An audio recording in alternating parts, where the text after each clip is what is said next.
Welcome, everyone. Thank you for joining us for today's webinar. My name is Dr. Julio Friedman. I'm a senior research scholar here at the Center on Global Energy Policy. Today, we are going to discuss carbon capture and storage in Wyoming as a focus. This is a joint production between the United States Energy Association and Columbia University, and is done as part of our Women in Energy program. Let me quickly say that this event is being broadcast live, and the full video will be available online in the coming days. For those of you who are joining us via Zoom, you may submit a question for the panelists at any time by clicking on the Q&A button at the bottom of your screen. We have an outstanding lineup today. I will introduce each of them as they join the panel, but we have Dr. Holly Krutka from University of Wyoming, Sarah Forbes from the Center on Environmental Quality in the White House, and Deepika Nagabushan from Carbon Direct. At this moment, though, I'm delighted to turn you over to Sheila Hollis. Sheila is the acting director of the United States Energy Association. Sheila, to you. Thank you so much, Dr. Friedman.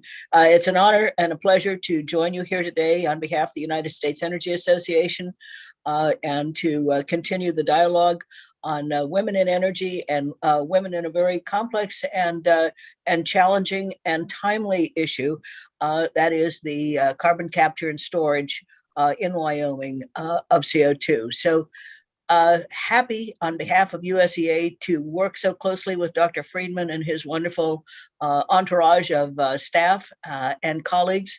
And with that, I'd like to welcome our panelists here today. I'm a former resident of Wyoming, so it's near and dear to my heart.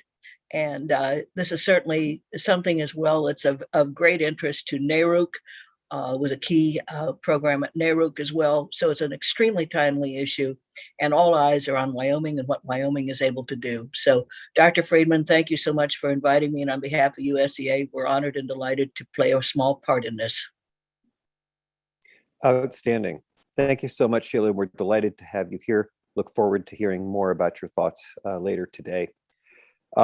With that, it's my distinct pleasure to introduce our outstanding panel. One of the things that's true is we are blessed with a superabundance of talent in the carbon capture and storage space. Today is no exception. Let me start by introducing Executive Director of the School of Energy Resources at the University of Wyoming, Dr. Holly Krutka. Holly came to the university after serving as the Vice President of Coal Generation and Emissions Control Technology at Peabody. She spent most of her career working on technology and policy pathways to advance carbon capture, as well as non-traditional coal consumption. She's worked as a senior researcher at Tri-State Gen and Transmission, as executive director of the Cornerstone, the official journal of the world coal industry, and has participated in the Carbon Capture Coalition as a judge on the NRG COSIA Carbon X Prize. Although she is in Wyoming now, she got her doctoral degree at University of Oklahoma in chemical engineering and is originally from Oklahoma. With that, let me turn it over to Holly. Dr. Krutka, the floor is yours. Yep, thank you so much, Dr. Friedman, and really grateful to be here. So I'll just speak a few minutes. I am here on the ground in Wyoming, joining you from beautiful Laramie, Wyoming today, where it is sunny and very, very cold. And really grateful to be here because we feel like this is ground zero for CCUS deployment, and we're working really hard to make that a reality here in Wyoming. So today, during the course of the discussion, I'd love to talk a little bit about all the aspects of things we're doing here in the state to try to build up a new industry. We are a proud energy producing state. We produce 14 times more energy than we use in Wyoming. And as the energy mix changes, we have to look to new industries to support our economy. And we really believe that CCUS can be one of those industries. So let's talk just a little bit about things we've done here in Wyoming. So for example, on the capture side, we're working to advance novel capture technologies so that we have the Wyoming Integrated Test Center, which is hosted by Mason Electric's Dry Fork Power Plant in Campbell County, Wyoming. That is a test center for novel capture and use technologies. So if you're not familiar with the Integrated Test Center, it is one of 2 test centers in the US, the other being the National Carbon Capture Center. And we have several small bays to test earlier stage technologies, as well as a large test bay that can test pilot scale technologies. And at the 10 megawatt MTR, its membrane technology, is going to be tested there in 2022. So really excited about everything happening there. We have worked on transport here in Wyoming, and we have the Wyoming Pipeline Corridor Initiative, and hopefully we'll talk about that. But we also have existing CO2 pipelines in Wyoming, and now we've done work to try to build up our infrastructure on CO2 pipelines in Wyoming. We've worked a lot on storage. So we've worked both on the technical side, so a lot of that work has been led here by the School of Energy Resources and our collaborators at the University of Wyoming. We are leading one of the Carbon Safe projects. So obviously ours is the Wyoming Carbon Safe project we're really excited about. And I hope to talk about that later today too. We're really moving forward with that project and about to drill our second well. We've also, our state legislature and our federal delegation have they've been very proactive on the policy side in trying to make Wyoming a home for CCUS projects. And with what's happened at the federal level with the enhancements in 45Q, for the first time, I think we're really seeing a lot of commercial activity. So we're really excited about the state of CCUS, and we're hoping that all the work the state of Wyoming, its researchers, its industry has done over the years is going to launch a commercial industry, and we're starting to see that happen. So look forward to talking more in details today. And I think the last thing I would add is you should all know that the citizens of Wyoming are interested in this. So we've done some polling on the social side and the social license to operate for CCUS, and the state citizens are supportive. So really a great place to be, and look forward to continuing the discussion. Thank you. Outstanding. Thank you so much. I was planning on pivoting over to Sarah Forbes, but she's still having some issues joining us. So with that, I'm going to take a moment instead and introduce Deepika Nagabushan. I've had the good fortune of knowing Deepika for many, many years as an extraordinary actor. Deepika is currently at Carbon Direct. In that role, she serves, well, let me say it this way, she serves several roles, but among other things is a client engagement officer. She comes to Carbon Direct from the Clean Air Task Force, where she worked for many years. She is a deep expert on policy, on environmental issues, as well as business issues in the world of carbon capture, use, and storage. Deepika, the floor is yours. Thanks so much, Julio. Hi, everyone. So happy to be here. I'm Deepika Nagabushan. And of course, as Julio said, it's only been a handful of weeks that I started working at Carbon Direct as Client Project Manager, and it's a new role. And when I got invited to be on the panel, I was still at the time working at Clean Air Task Force. So I actually bring 2 hats to the panel today. And I want to sort of talk about the perspectives that I want to bring to this conversation. So while I was at CATF and I was leading the program on carbon capture policy, I was very interested in sort of figuring out what kind of appropriate policies are required both at the federal level as well as at the state level across multiple states in the US to advance deployment of CCS from a capture side, from storage side, from the whole ecosystem perspective. And I spent, biggest project that I was working on while I was at CATF was to push the enhancements on 45Q. I was also part of pushing 45Q, implementing 45Q in the first round in 2018. I also spent a lot of time in California. I live here, so I spent a lot of time working on the LCFS, which is a low carbon fuel standard, which is one of California's policies that embraces and allows both carbon capture and direct air capture projects to take advantage of the market. And the second hat that I'm wearing is the one that I now have at Carbon Direct, where I have a slightly different perspective to the ecosystem around carbon capture, where I'm looking at what kind of voluntary, what kind of impact and market pull can come from the voluntary markets. Currently, we work with some of the largest companies that have set themselves very bold climate targets.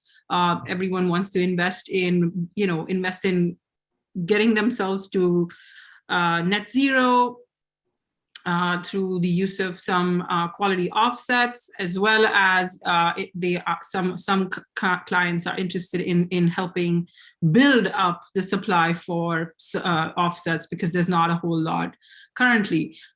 So I think that I bring that perspective, and sort of I want to explore the question of what kind of role Wyoming plays. Of course, Holly outlined exactly the role that Wyoming will play in advancing CCS from an engineered standpoint, both capture, storage.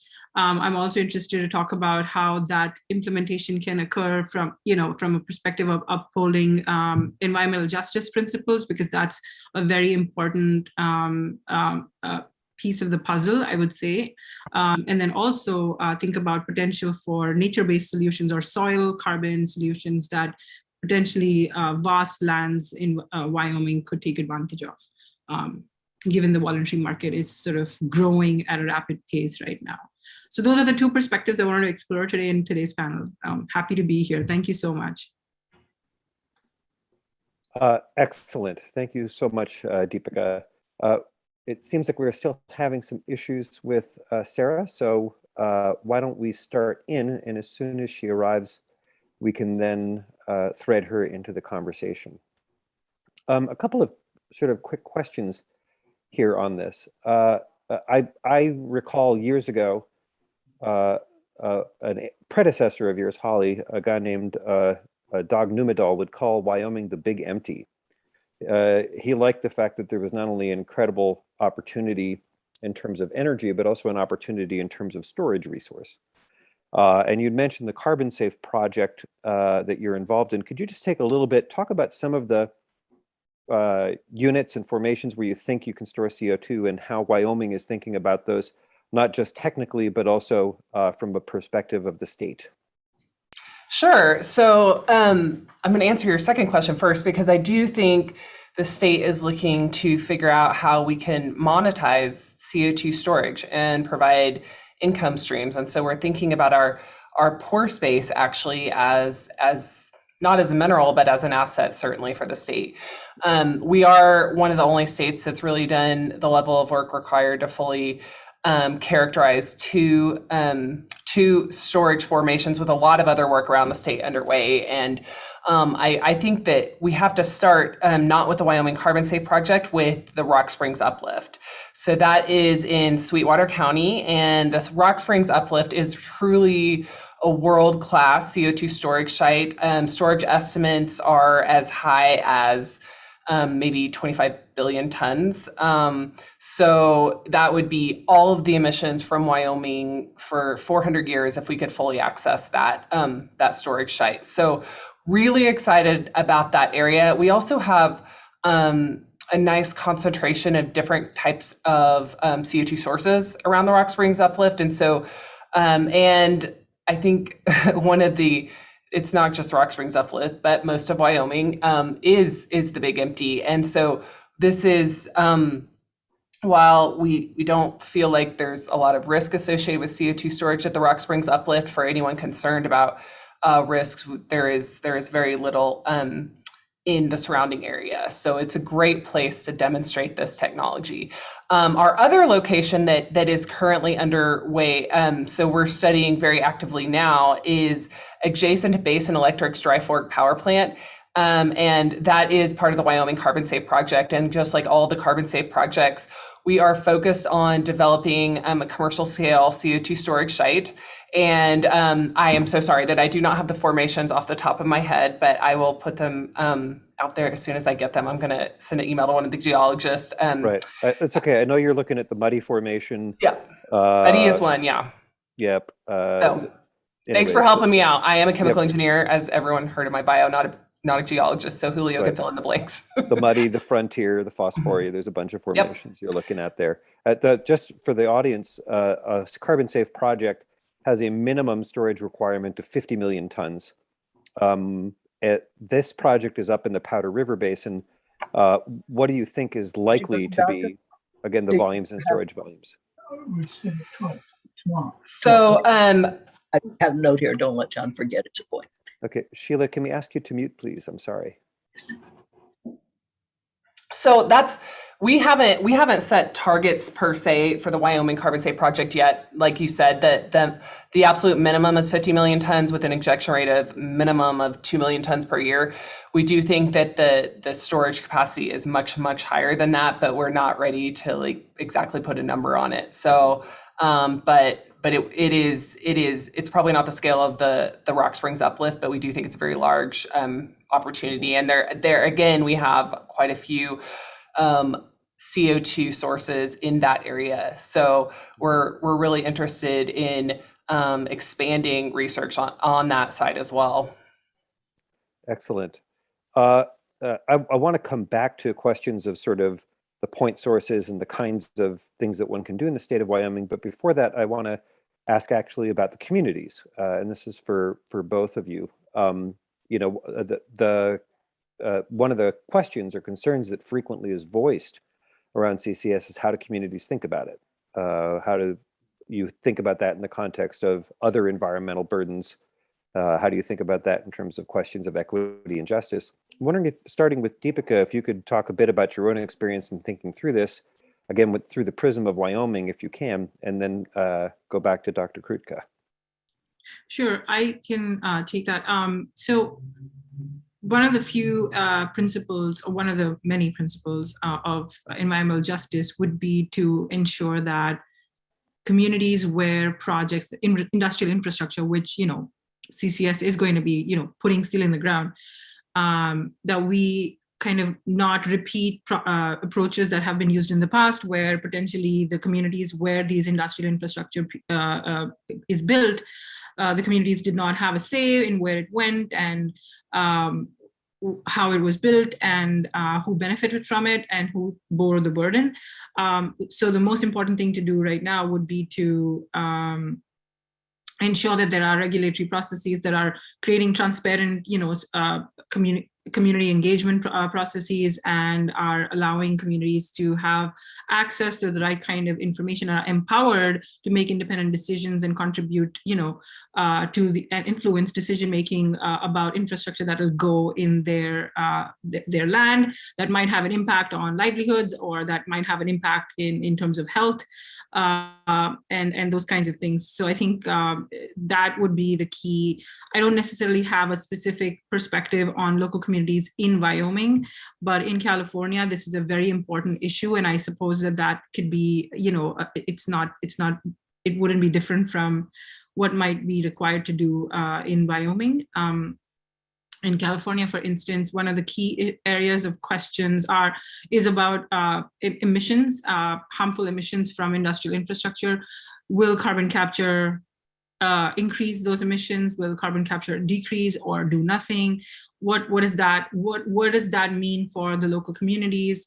And also water quality is another issue that constantly comes up when it comes to storage, and I think it also is, it sort of speaks to the fact that there is a need to create a lot of awareness and create access to information about what storage really is. And I think that with Wyoming, it might be that there's an advantage given that there's an industry that already exists and understands what, you know, subsurface, you know, using the subsurface. And there's also a very skilled workforce that exists. So I feel like there might be some advantages there already, but of course, some of these principles will have to be actively upheld in terms of community engagement, in terms of not exploiting or not disrupting local livelihoods that depend on land.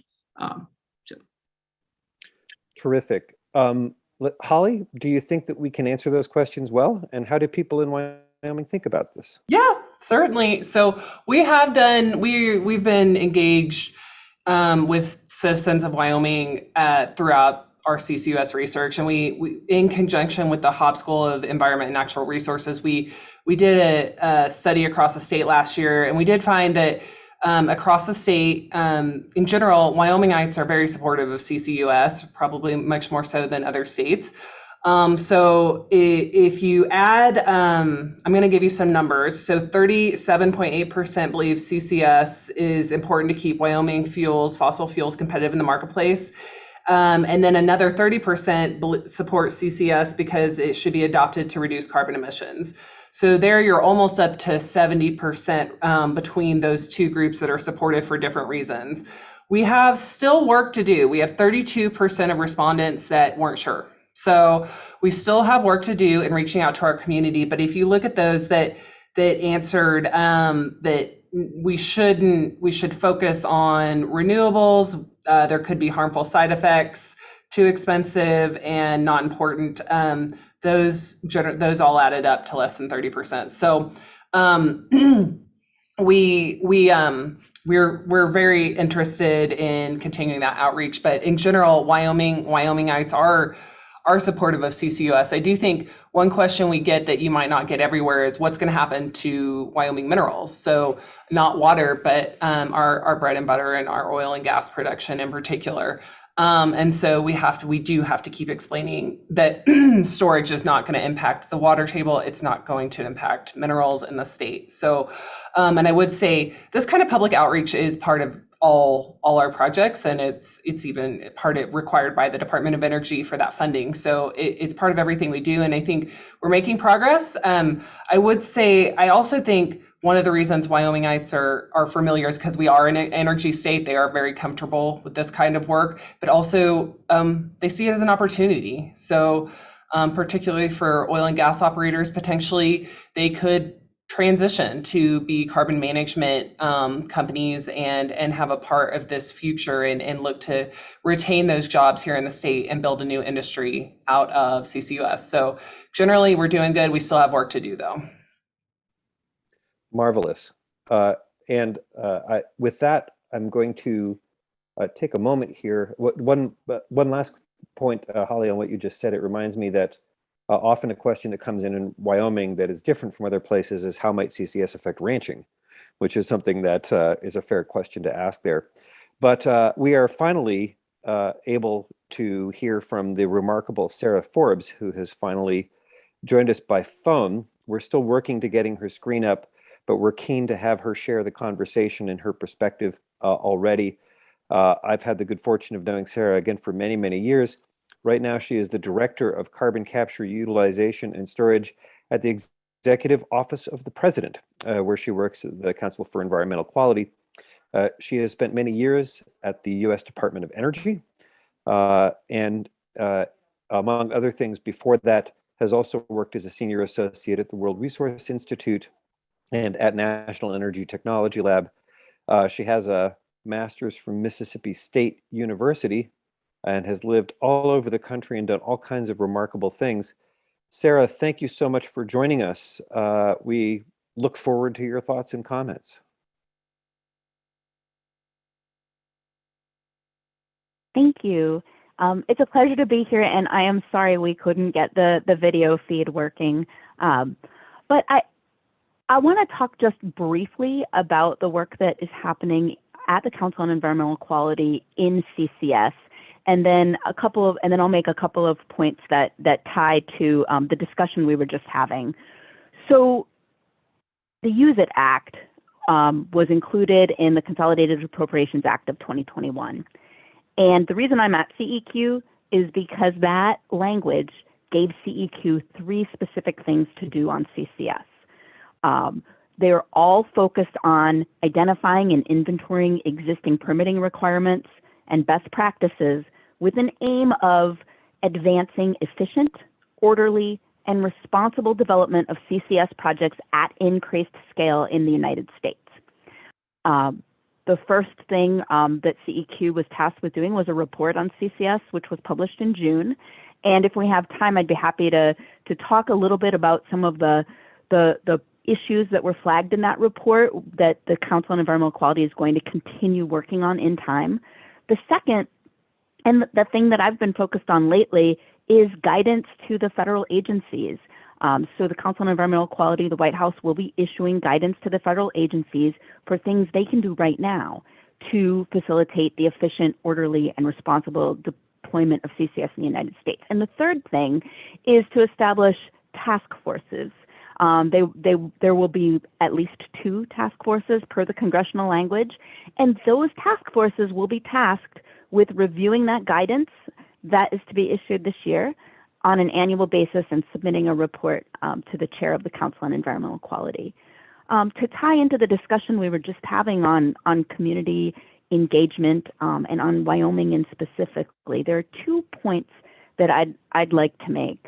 And then there's a third thing I'll say before I turn it back. So the president is committed to accelerating the responsible deployment of CCS, and we can talk about how that's evidenced. But I want to underscore 2 things. First, CCS will only deliver the desired societal and environmental benefits, climate-related or otherwise, if its deployment is well-designed and well-governed. And so one of the things that we're particularly focused on in the administration is the role CCS can play in creating good-paying union jobs and addressing the cumulative impacts in historically disadvantaged and overburdened communities. So this is in the context because when we talk about the scale of implementation of CCS and carbon removal that matters at a climate perspective, it raises concerns about public health and environmental impacts and questions about who stands to benefit from the deployment of these systems. So in thinking about orderly, responsible, and efficient CCS deployment, responsible projects address cumulative pollution and incorporate environmental justice and equity considerations. We talk a lot about community outreach, about community engagement. One of the things we can start thinking about is how to involve the community in decisions. And finally, I mentioned the report, and if time allows, there are lots of issues we'll probably touch that will hit on things that were in the report. But one thing I want to mention before I turn it over is the Infrastructure and Jobs Act actually hit on a number and addressed a number of the issues that we flagged in June in the CEQ report as areas that needed work to move CCS forward. And so as we go through the conversation, I'll try to find places to highlight those provisions because, you know, even over the last couple of months, Congress has taken action at the federal level that does facilitate the efficient, orderly, and responsible deployment of CCS. Excellent. Thank you. Thank you so much. If we can bring the other panelists back in here, Holly and Deepika, and Sheila, you're also welcome to join us. We don't want you to feel excluded if you wish to join in too. Thank you. So again, we now have the whole team here. I'm happy to dive into the questions in just a minute, but first, hold on a second. I just want to remind folks that I'm Julio Friedman as your moderator. I'm here with Dr. Holly Krutka, Executive Director of the University of Wyoming School of Energy Resources, Sarah Forbes, the Director of Carbon Capture and Storage at the Center on Environmental Quality, Executive Office of the President, Sheila Hollis, the Acting Executive Director of the United States Energy Association, and Deepika Nagabushan, Client Project Manager at Carbon Direct. We are discussing carbon capture and storage in Wyoming. We're going to move back to our moderated discussion. We will open to questions from the audience in a bit. We're already collecting some of your questions and I'm trying to thread them in, but we will formally do that in a little bit. For those of you who are joining us via Zoom, you can submit questions for the panelists at any time by clicking on the Q&A button at the bottom of your screen. I'd actually like to start with a couple of the things you just said, Sarah, specifically thinking about the role of other government agencies. Earlier, we were talking about port volume access, and this is something that falls squarely in Wyoming within the realm of BLM, the Bureau of Land Management at the Department of the Interior. I'd wonder if you just take a minute and comment on your conversations there with them, and then think about how that can help commercial entities developing projects and get sort of Deepika's and Holly's thoughts from there.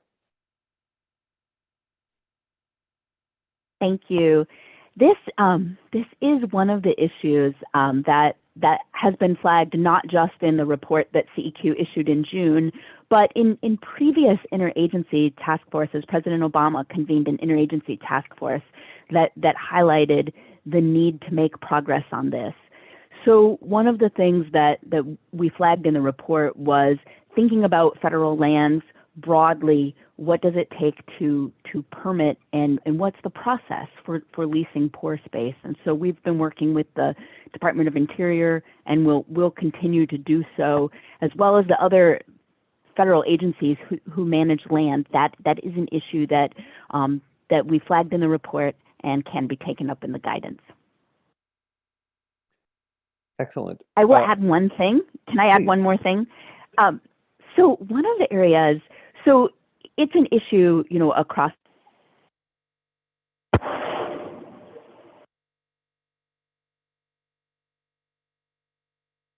I'm sorry, Sarah, we're having issues hearing you. I don't know what just happened. Sarah, we'll get back to that in a little bit. Perhaps we can, in the meantime, head to Deepika's and Holly's sort of thoughts on those things. How can we think about, thank you, how can we think about pore volume access and how companies can think about planning and execution in that context? Holly, do you want to go first? Yeah, go ahead. Yeah, okay. I'll just add, I mean, I think this is a really important issue, especially for us here in Wyoming. Half of our land is federally managed. We also have checkerboard space, which means that the impact of federal lands is actually quite a bit larger than just the federal lands themselves. So if we have a checkerboard of state and federal lands, we have to be able to lease pore space on federal lands, even if the ejection of CO2 occurs on state lands. And so I think it's really, really critical.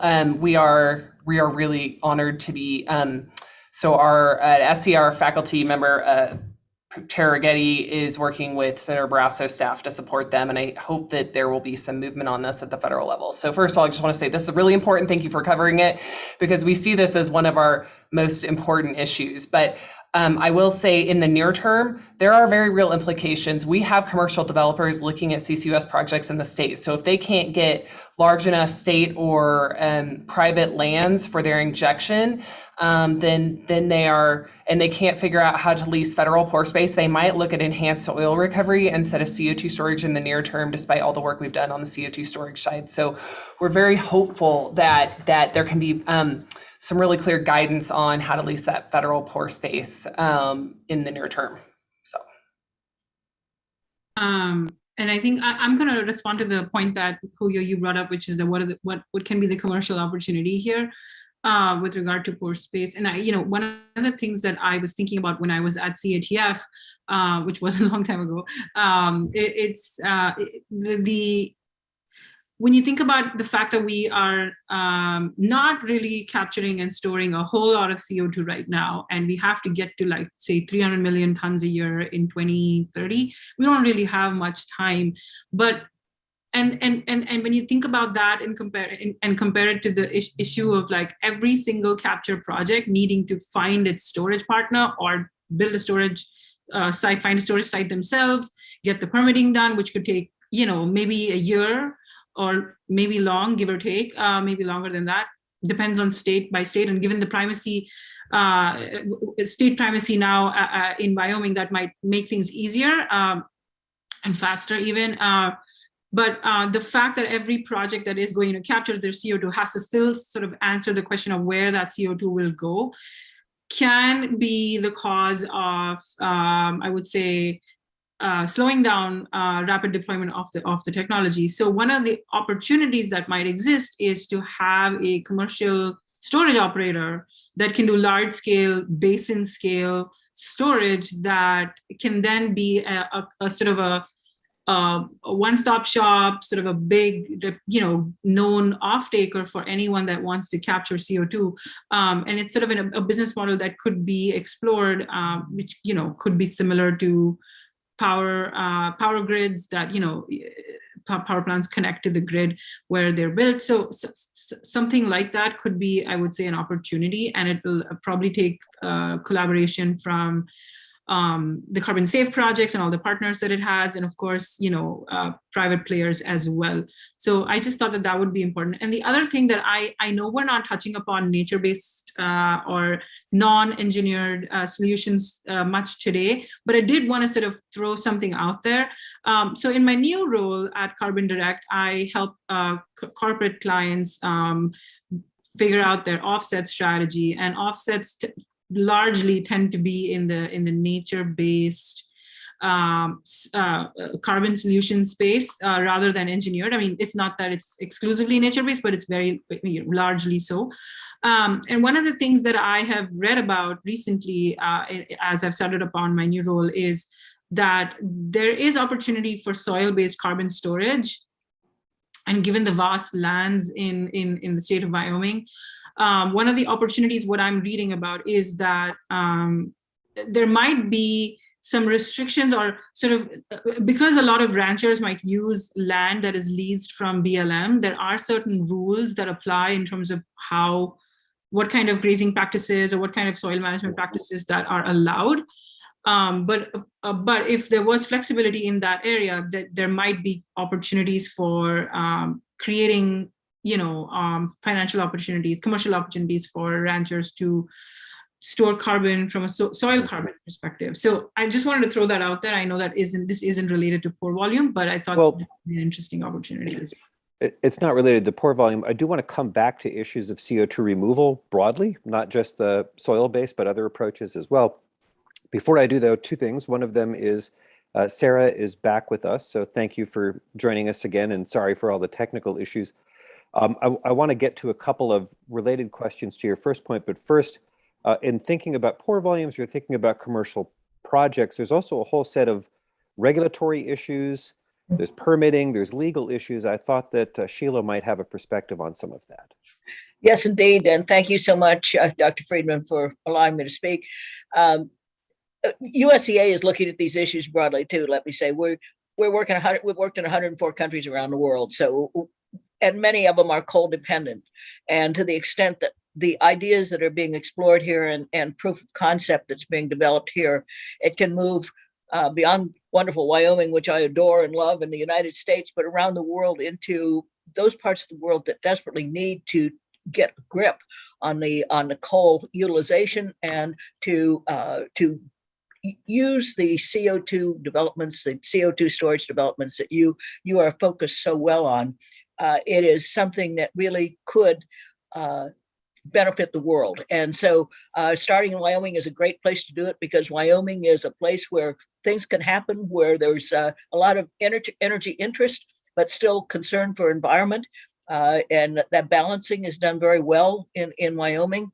And it is a lesson for the world. And that's one of the reasons why USDA is so supportive of this project, other than Dr. Friedman and the wonderful people on the panel, is to make this something that moves beyond Wyoming, beyond the United States, and around the world. Canada could be of assistance, certainly Mexico, but way beyond. And really, what you're doing is going to do humanity a lot of good. So thank you. Can I make a comment? I do think, when we here in Wyoming think about CCUS, we are trying to demonstrate the technology here. We're trying to build an industry, but our fuels, the reason Wyoming got so excited about CCUS in the first place is our fuels like I said, we produce 14 times more energy than we use. So we are trying to be a leader in developing this technology but if it's only deployed here, it's going to make a much smaller difference than if it's deployed more broadly. So I totally agree with everything that was just said. I think it's absolutely critical to Wyoming that this technology is used much more broadly. So, and then if I could build on one thing, Deepika, you said about commercial scale CO2 or commercial CO2 storage operators, is that one other thing, the way we think about it is, if this is a natural resource, if pore space is a resource, then having the CO2 storage really optimized by a single entity that's going to value that is really critical for us, because there's only so much to grow around. So I just wanted to say that we're thinking the same as well, that there could be some real advantages. God, there's so many threads to jump on here. I don't even know quite where to go. Before I come back to that point, Holly, though, and I want to really explore this with you, with Sarah and Sheila in particular. I want to post on the chat function for everyone the White House study that Sarah was talking about earlier. So the CEQ report on CCUS. And if there's others that we should post, feel free to send them to me and we will share them. One of the ideas that's been floating around for a long time to optimize the pore volume usage is in fact a CO2 utility. The idea that this is not done by a handful of companies, say Occidental and Schlumberger or some others, but is actually something that is managed by the state or by a conglomeration of states or confederation of states in serving the optimization of that resource. And I wanted to know if any of you had thoughts on that, just because you've been off, Sarah, if you would like to sort of volunteer to start on that, but please, everybody chime in. I'll be happy to start. And before I talk about the utility and operations and opportunities there, one thing, we talked about the need for clarity on leasing pore space on federal lands. But one thing I'd be remiss if I didn't say right now is that the federal government has an existing regulatory framework that's rigorous and capable of permitting, of managing permitting and review actions for CCS projects. And that's evidenced by the projects that are moving forward right now. So we talk about areas where there's lack of a clarity, but from the big picture, the United States has the most developed regulatory framework as well as incentives package for CCS. And that is, when I think about the utility and what it would take to make it happen, one of the questions is that pipeline. How do you get the excess capacity in a pipeline? And the Infrastructure and Jobs Act had a new program, the Carbon Dioxide Transportation Infrastructure Finance Innovation, or CIFIA. I think people might call it CIFIA, but I'm not sure. And what that does is provides federal loans that will allow an entity to build a pipeline that's bigger than what they need. So it provides a real incentive now that could enable the type of storage utility to move forward. And I'm more optimistic about the concept than I was before the president signed the Infrastructure and Jobs Act. Thanks. I want to come back to the infrastructure questions in just a second, because that's like a hugely important thing for me. But I want to actually go to first, I think, to Holly and then maybe Deepika. Wyoming has an additional aspect or dimension to its work. You guys have Class 6 primacy. We do. So if you'd like to talk about why you did that and what that means, that'd be welcome. Yeah, so I mean, we have Class 6 primacy simply because we do want these projects to go forward. We have to have the same rigorous standards as anyone who gets a permit from the federal EPA, but the Wyoming DEQ runs our primacy and our permitting efforts here. And I should say, we here at School of Energy Resources, we're trying to get what we think might be the first Class 6 well in Wyoming, but not sure because there is competition. Our approach is actually we're getting Class 1 well, doing some tests, and then converting to Class 6. But the whole point is that we think we can achieve the same rigorous standards for our Class 6 permitting, but do it faster. So we don't know the exact time scale because no one's gotten one, but we are in the process. So I would say that's part of Wyoming Carbon Safe, which is a research project. So we are trying to grease the skids, get things moving and get through the process once to make it faster for commercial developers. But one of the things we're doing out on public outreach is on December 16th, we are actually hosting a webinar with all the entities you would have to go through, state lands and DEQ, and then us here at the school to try to help commercial entities get to that Class 6 permit. So we as a state, we have primacy, and now we're really trying to leverage that to bring projects here versus other places. Sheila, you want to jump in on that? I do. I was wondering, are you looking to a framework such as what exists for oil pipelines that are only regulated for rates? I hate to get into the tacky part of the face of rates, and also access and how access is doled out versus the classic FERC regulation of interstate pipelines. It's more limited with respect to oil pipelines and products pipelines. Is there anything you can take from federal law which would be useful and applicable vis-a-vis oil pipelines and the way that they are approved? Obviously, if they're intrastate, typically there's no approval necessary by FERC. But if they're interstate pipelines, certainly natural gas hyper-regulated. But even with respect to the interstate pipelines, it becomes a rate and access issue. So I don't know if you're looking at all these hairy legal regulatory issues that have a way of ensnaring projects, the greatest ideas in the world, stopping them cold.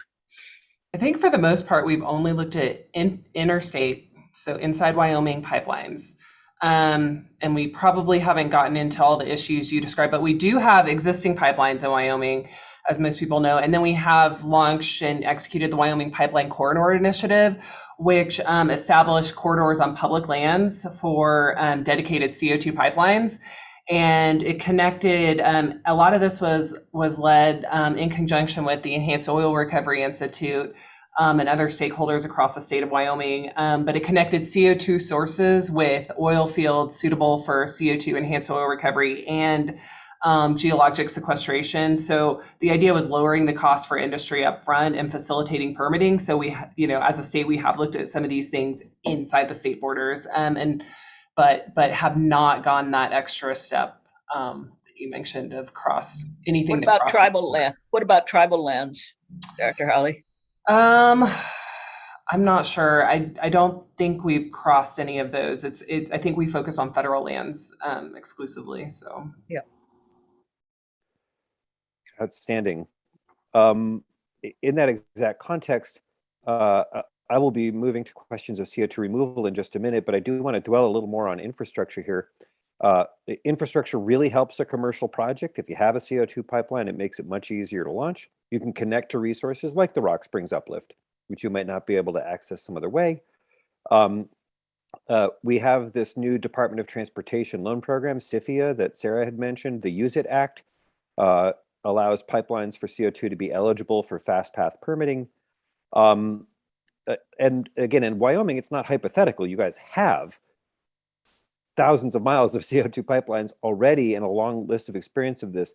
Like, how do you think about, as well as like the transmission lines, as well as all this other infrastructure, how do you think about these first in terms of a magnet for industry? How do you, and also as an opportunity to grow CO2 storage as a service? Maybe Deepika, actually start with you on that one. How do you guys, both with your CATF hat on and also as your Carbon Direct hat on, what's the value proposition of pipelines and how do you assess them? Yeah, no, I think that what Sarah sort of mentioned earlier about, oversizing pipelines is the kind of policy that we really need to build out the ecosystem. Let's just a silly example would be like, if there wasn't internet, like we wouldn't have all of these tech companies, like, and if it weren't, for instance, if there weren't roads and if there wasn't internet, we wouldn't have like DoorDash that would deliver you food when you couldn't go to a restaurant and dine in. So the point is, it's just like that. It's like roads. So pipelines are just super important to actually have the source and the sink connected. And I think that, like what Holly was saying, having a single point of strategy where you can actually optimize resource in such a way that you can actually have super highways of these pipelines that can then be connected to by smaller projects. It can actually be more optimal in terms of usage of resources. The other thing is also, while it's such a paradigm that we have abundance of storage resources, but it would be we can get to a point where we have surface infrastructure competition, where like maybe there is other infrastructure that already exists in the most optimal location for accessing that pore space. So there will need to be some planning so as to not block off other projects from accessing the most optimal location or injection sites. So I think from that perspective, infrastructure is so key, not only to just have this ready-made structure that one can plug into, but also to optimize the resource from a state perspective in order to reach those climate goals broadly. I think from both perspectives, I think infrastructure is key. Right. Sarah, you wanted to add on to that, and then maybe Holly too? I do. So Julio mentioned the Fast 41, and there was a pipeline project that actually went through the Fast 41 process, a CO2 pipeline project last year, and the decision was made in January. And now that CCS is a new category that's covered, not only carbon dioxide pipelines, but also all of the infrastructure for carbon capture in a CCUS project broadly will qualify for Fast 41. And one of the issues that, and there's a bit of detail about that in the report that's linked in the chat, and working with agencies on Fast 41 implementation is one of the activities that CEQ plans to do going forward. Thanks. Marvelous. Well, our neighbors to the north in Canada have already done a lot of this sort of thing. So if we want to be competitive, we've got to do the same. Holly, any additional thoughts on infrastructure? Not too much. I just think we are a little, it's concerning. I think if we can't get this large infrastructure built out, I think we'll have one-off projects, and I think that increases risk. So it is a high priority to have these pipelines, just so you have multiple CO2 storage options, as opposed to one source, one sink. Mm-hmm. So really high priority for us, but don't have too much to add. Excellent. I'm going to get to CO2 removal in a moment, but first I want to talk about the incentives packages that are out there. And not only do we have 45Q existing and amended already, but we have proposed expansions of it. We have accommodations in the bipartisan infrastructure plan for things like hydrogen hubs, potential hydrogen production tax credit, as well as a sequestration tax credit with 45Q. Maybe starting with Sarah, but then opening it up to anybody, sort of what's the status of these things, and how will they change the way that companies think about these investments? And if you can, like, how much more tonnage will we get? If we go from $50 today to $85, like, how many more tons, how many more projects will we see? I'm happy to start the discussion. And, I'll say that the Build Back Better Act, which has passed the House, but not the Senate, had a number of provisions that were consistent with what the president has proposed, and works to overall improve the functionality by doing the following things: extending the timeline, enabling direct pay, and providing increased credit values. Just for order of magnitude, it's an $85 per ton boost for all point source carbon capture with saline storage, and $60 a ton for enhanced oil recovery, and then a boost of $180 a ton for direct air capture with saline storage, and $130 a ton for direct air capture with EOR. That's just some of the latest language. It could of course change. And I'll end there and let the others talk about how businesses view it. I'll just say that 45Q has changed a lot, and what I have observed is as the credit values go up, so do the number of proposed projects and the increased interest in CCS, both in Wyoming as well as across the country. Marvelous. Maybe Deepika, we can ask you about what the impact of these kinds of incentives might be.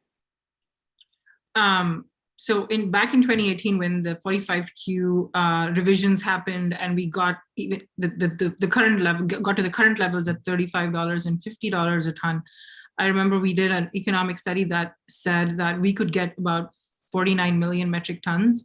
I have not recently done or kept in touch with some of the recent analysis, but I can tell you that was only for the power sector. I'm so sorry. So I just, that's beyond that, it would be more than that if we consider the low-cost industrial sector, for instance, chemical processing or ethanol facilities. With $85 and $60 a ton, I think that it really changes the game on a lot of applications of CCS. Definitely the more harder to do projects like cement and steel that are going to be so important, because there is not so much of an option.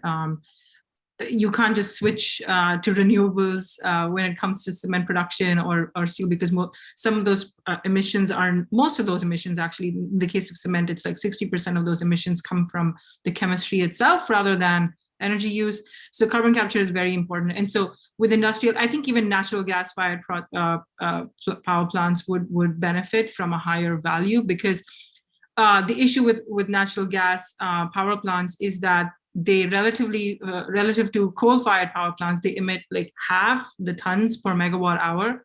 So while 45Q was sort of designed to benefit more tons being captured, what that did for natural gas was that it was almost penalizing natural gas-fired power plants for having fewer emissions to then offset the cost of the capture system. So with a higher number, with a higher value on 45Q, I think that issue really does get resolved to a large extent and allows more projects to get in the green with these.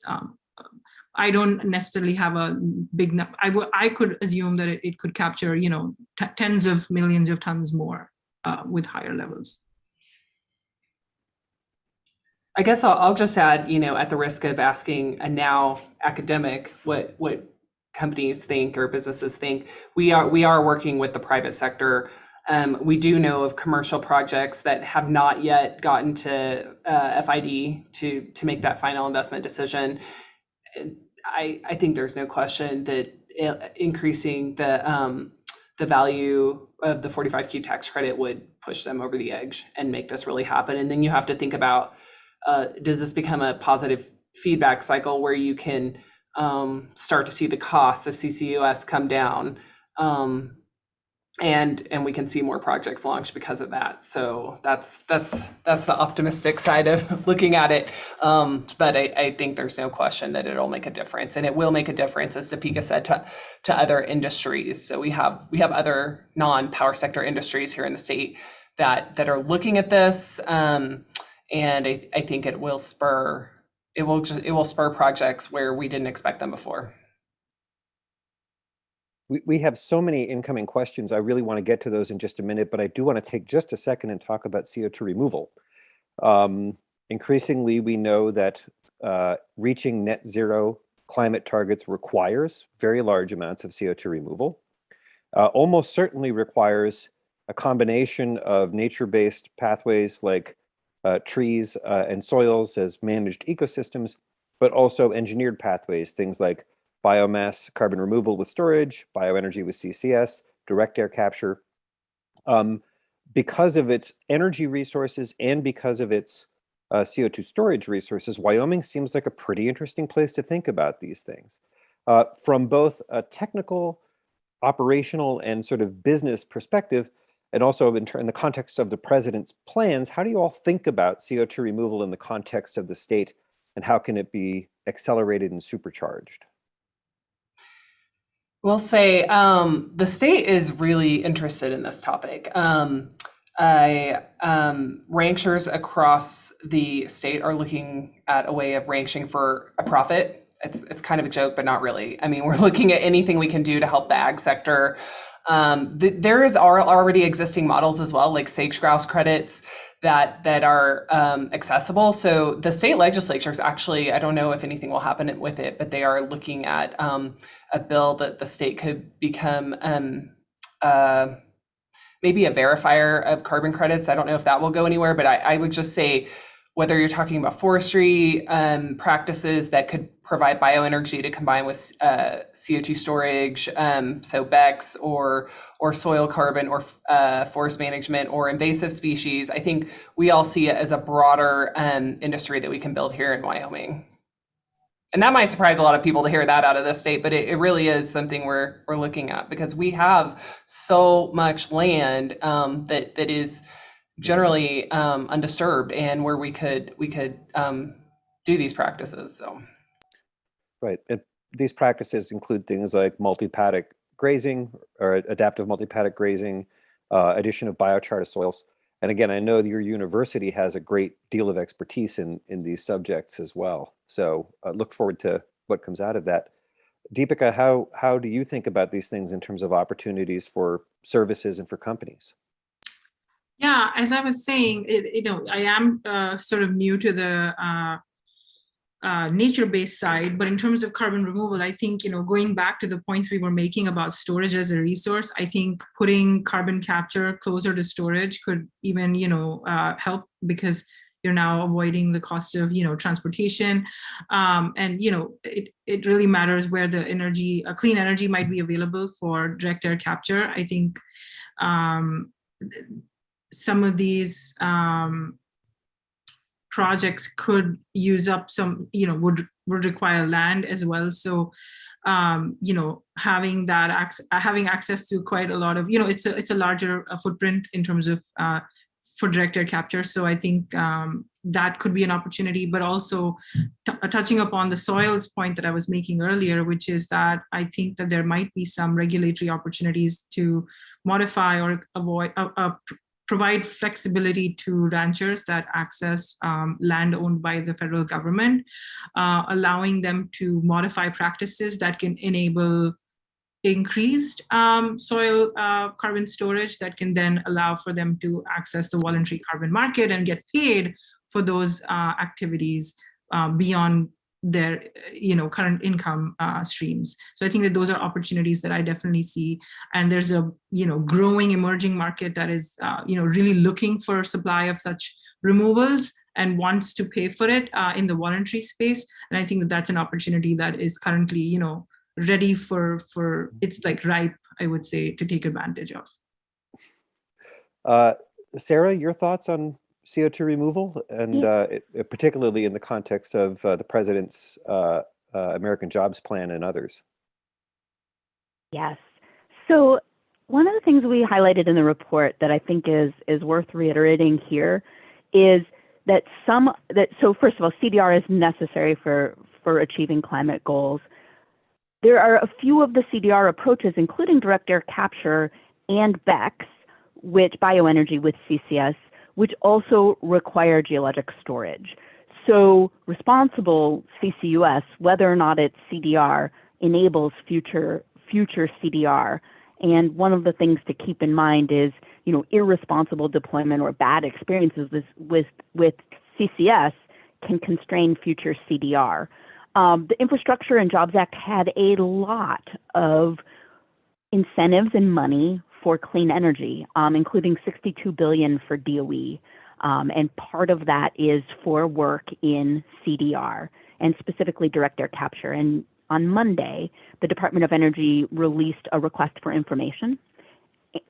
And that's open until mid-January, January 24th.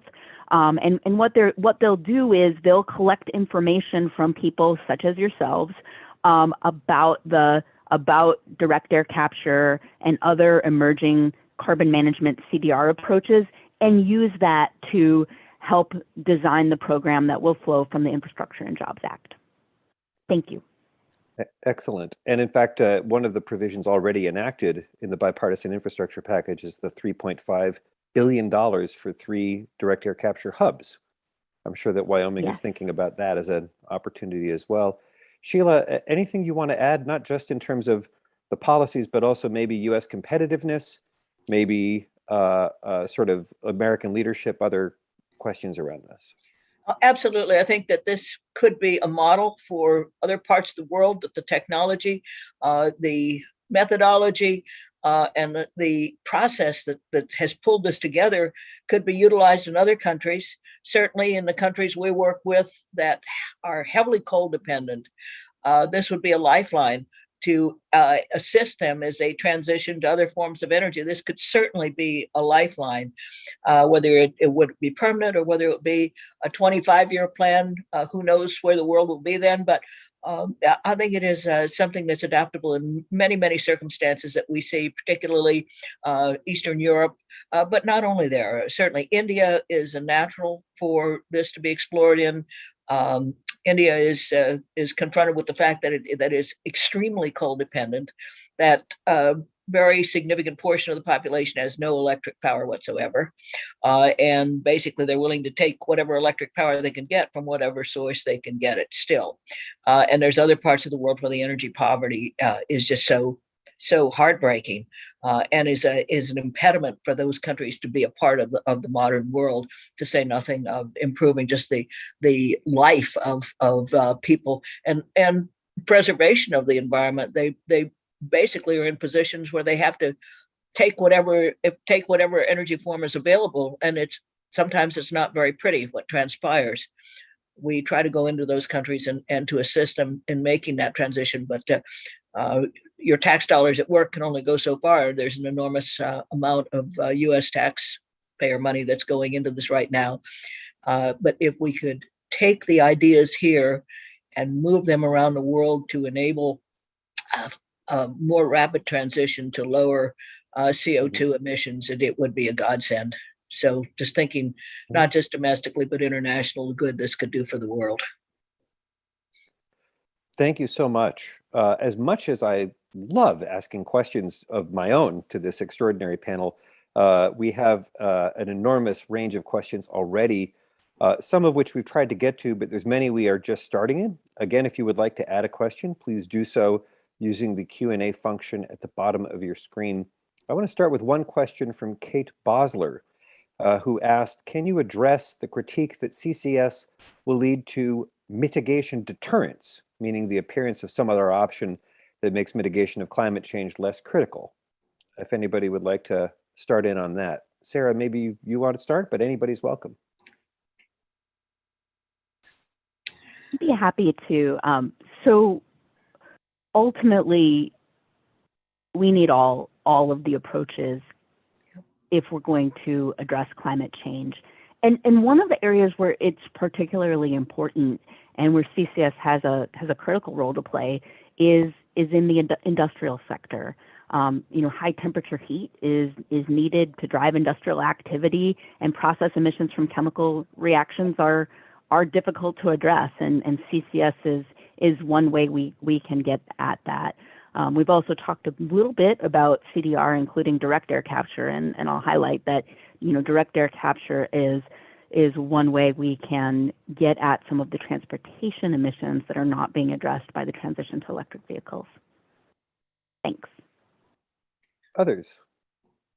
I'd say I totally agree. We need all these options. I would point to the broad infrastructure needs to you if you choose only one or two options as climate mitigation technologies. So and we're doing all the above in Wyoming. So for example, we have power company in Wyoming is building a 3,300 megawatt wind farm. They've been working on that in the transmission associated to take it to the West Coast for 10 years. So if you're talking about grid scale, holistic change, like using some of the infrastructure you already have, and we are still big believers in CCS on the power sector here in Wyoming, using your existing infrastructure can speed up that process. We're doing everything at once. We're also working on one of the first new nuclear reactor, first of a kind demonstration will be in Kemmerer, Wyoming, where a coal plant's closing. So it is all of the above. And I would point to how long it takes to get big projects built, including transmission lines in the US, to understand why you do need CCS for industry and for the power sector and for carbon removal. Go ahead, Sarah. Just look at the situation in Maine. That is a perfect lesson as to how hard it is to get major infrastructure built, or even modest infrastructure for that matter. But the power line through Maine, which would bring clean energy from Canada through, and had been approved by everybody under the sun, but then it went to the voters, and the voters shut it down. If you look to the pipeline, natural gas pipeline into New York State, huge amount of natural gas in Canada, easily come down to serve the city of New York, and that was put to sleep too. But it's extremely frustrating, and it is, it's the beauty of living in a democracy, but it also is the pain of living in democracy, a complex democracy where everybody has a place at the table, everybody, and where something which maybe in a national energy plan just hits the wall when it comes to a state or part of a state. So we just have got to keep working through this, and a lot of it is education, information, and why particular projects are critical, important, and can improve the environment, can improve the CO2 emission situation. But it is extremely painful because there's disbelief, there's cynicism, and there's players that no matter what it is, it will be any major infrastructure project will be objected to in any forum in which they can find to do it. And that's our democracy at work, but it can be frustrating at times. Go ahead, Can Deepika. I make a point also, Julio? I think that this is a question that I find I mean, I agree with everything Sarah said and Holly said, that we do need all of the technologies, and carbon capture has a very unique value in that it's not a generating technology. So it's not really like, you can't compare apples to apples when you compare sort of renewable energy technology with carbon capture, because this is the pollution control technology. We're just removing the CO2, and it's important because some of these industries will have emissions that cannot be replaced with clean energy. It's coming from the chemistry of making cement or steel.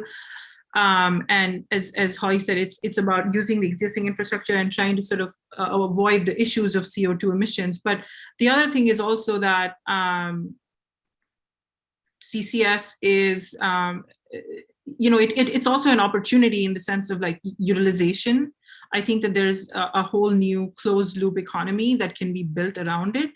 And also some of these projects where CCS will go, it could cost like $1 billion to do CCS. It's sort of like hard to think about from a business decision point of view. It's hard to think about like putting CCS on sort of an old plant that is better to shut down in the near term, given that we're all expecting a carbon constrained world. We're all expecting to, reduce our CO2 to keep, I can't imagine a decision being made to sort of add CCS on a project that is, that probably might be better to shut down. And I just wanted to point out that typically decisions to put CCS on will always, be targeted towards plants that will survive for at least the next 20 years. And in that case, you'd rather have CCS rather than not, and have that facility continue to emit emissions. So I just wanted to point that out from an age of infrastructure perspective.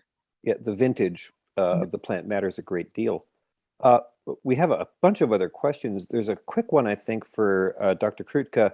It says, this is from Wambui Mutoru, I hope I got your name correct there, asked, from a commercial perspective, how do you see sort of dedicated saline storage as opposed to utilization, either for products or for EOR, playing out in Wyoming? Thanks for that question. So we see, it's a great question. We have a robust EOR industry here that's already operating. But we would see purely on economics likely that saline storage could take off if we can resolve our federal pore space leasing issue.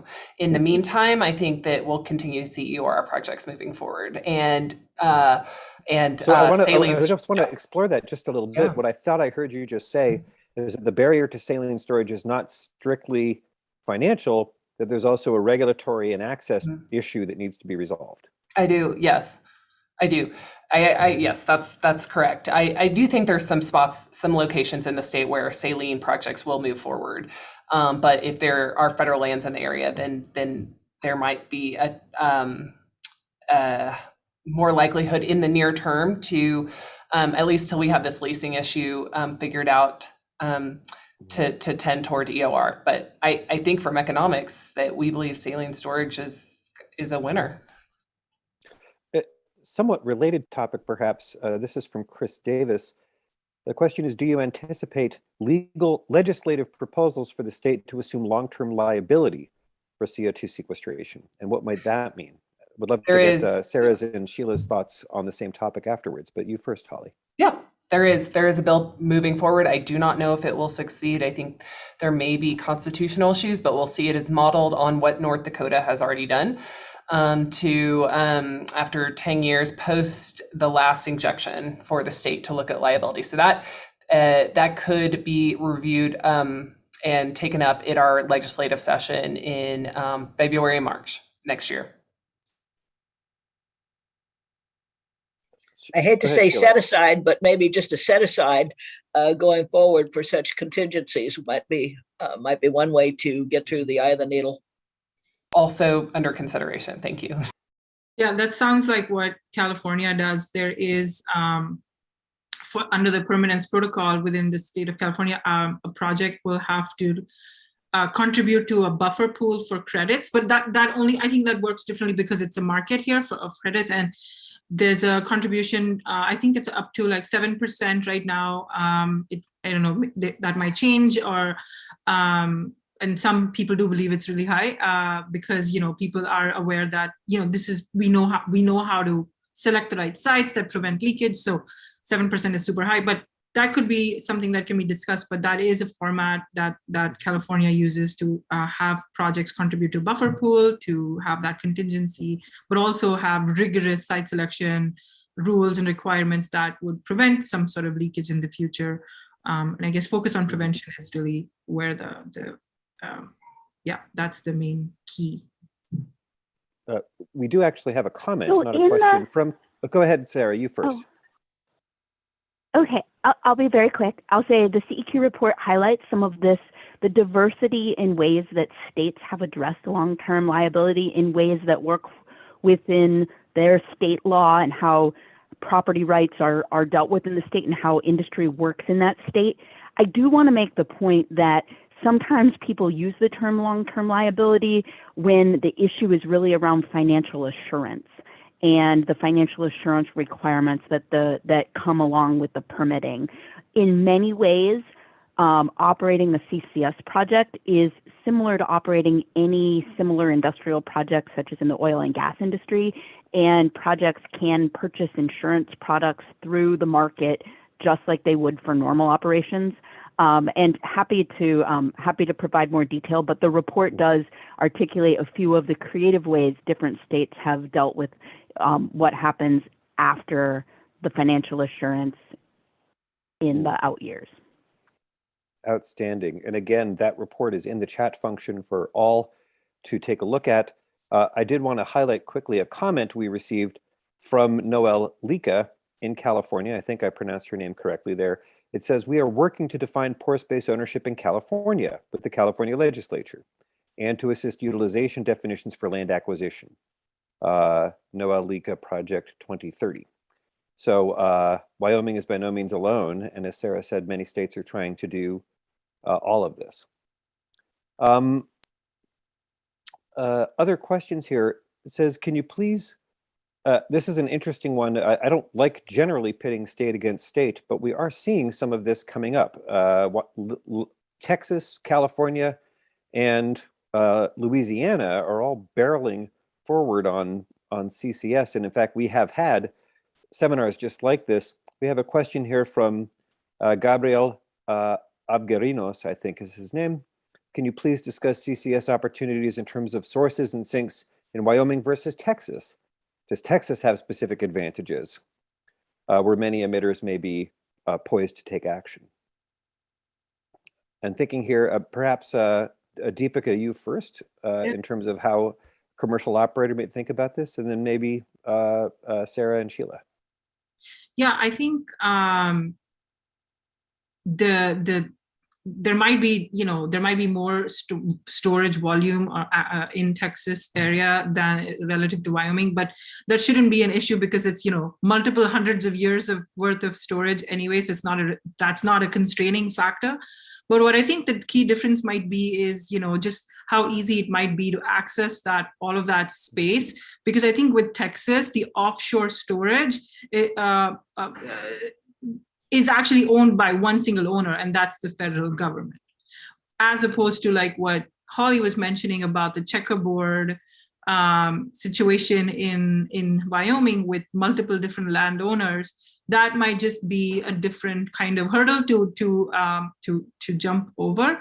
And I think that those are I feel like speaks to one of the biggest issues of like how easily can private owners get access or have an agreement with the owner of the land, and clarity in terms of who owns pore space and who owns, and what is it pore space, can you inject into the pore space, and who owns what's in there, and liability as well.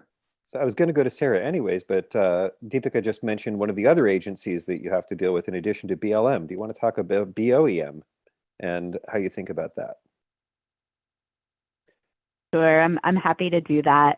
I will say that I've actually seen Wyoming as a leader in the state policy CCS space for some time. They were actually, my memory serves correct, Wyoming was the first state to address this issue of pore space ownership at the state level, and to make it clear who owns the pore space in Wyoming. The issues with federal lands are, regarding the process for permitting and working with agencies, and Wyoming's also led in that regard. I mentioned the Fast 41 project for CO2 pipelines.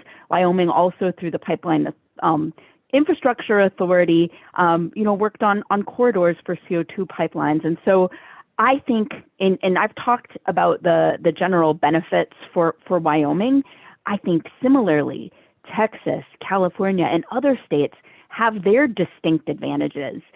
California has, they have a permanence protocol for CCS, and there's the opportunity for CCS to play into the alternative fuels. There in Texas, there are tremendous opportunities in the offshore, and also some state level legislative actions that have been taken. And so I think which state is the most ahead really depends on where your business operations are, and whether the provisions that have been tackled by the state legislature address the issues that you're facing in a project specific way. With respect to Department of Interior's BOEM and the offshore CCS, I mentioned this earlier, but the Infrastructure and Jobs Act provided clarity on the process for leasing pore space in the offshore, and tasked the Department of Interior with promulgating regulations this year. And it clarified some of the things that had been barriers to offshore CCS in the past. And so I think both for Louisiana and for Texas and other states that may want to access pore space in the outer continental shelf, some of those barriers were resolved by legislation this year. Thank you. Excellent. Sheila, final thoughts on this? Yes, you've got Louisiana, Texas, Alabama, Mississippi. All of them could benefit from it. And of course, you've got the 3 mile is state water, and beyond that is federal. So the federal government could do a lot that maybe the state government can't do, or the vice versa. And on behalf of Wyoming, let me say that Wyoming was the first state in the union to vote for the 19th Amendment. So, so Wyoming has been a later all the way through. So vis-a-vis the offshore, there is so much work that needs to be done just in the cleanup from the wild 50s and 60s. That's still being done. There's an opportunity that can be done, and to utilize the technology that we're discussing here today to solve so many of the cleanup problems of the abandoned wells and the issues associated with them. So while Wyoming is dry, the lessons learned can certainly be adapted to a marine environment. This allows me to tag then into the next two topics I want to touch on. We'll try to get these two questions in under the wire. The first from Holly Kaufman, the second from Kristen Cora. Holly asked a question not just about sort of cleanup, but prevention. She said, in addition, what might we be able to do to model for other countries that they can learn from in terms of avoiding sort of things? So one example is what can be done to prevent environmental decimation. There's been parts of Wyoming which have been severely impacted environmentally and economically from infrastructure and energy development, can CCS be used to not only restore these, but also what can be done to prevent a bad outcome? Perhaps Holly, start with you. Well, I'd just say I think Wyoming is a leader in balancing energy production and environment. So, but I also think I would point to the land footprint associated with CCS projects versus some other energy technologies, very small. But I think we have a lot of regulation here, both at the state and the federal level. And so demonstrate using those regulations, we're going to have to do this in a way that does not have big environmental impacts. And that's how we're going to show other countries how to do it. Excellent. There's actually a question for Sarah. Go ahead, but you answer first and then we'll pivot to Kristen's question. So, this issue of international deployment of CCS and ensuring globally there's rigorous standards and permitting is something that I've worked on a lot over the years. And so international standards for CCS have been developed, and they're consistent with the permitting and regulatory framework in the United States. And I think, beyond, continuing to develop those and improve upon international best practices and standards, we also need to talk about when things don't go well and share information both within our country and elsewhere and figure out how to do better. That's a terrific pivot to the final question from Kristen Cora, not just sharing learnings and experiences, but we have a specific question with respect to technology transfer. What's the U.S. position on tech transfer as well as policy innovation with a set of countries? For example, Saudi Arabia, for example, Brazil, for example, Indonesia. How are we thinking about not just sharing learnings, but sharing technology or transferring technology? So my work has been focused domestically, and what I'm about to say is not an official position.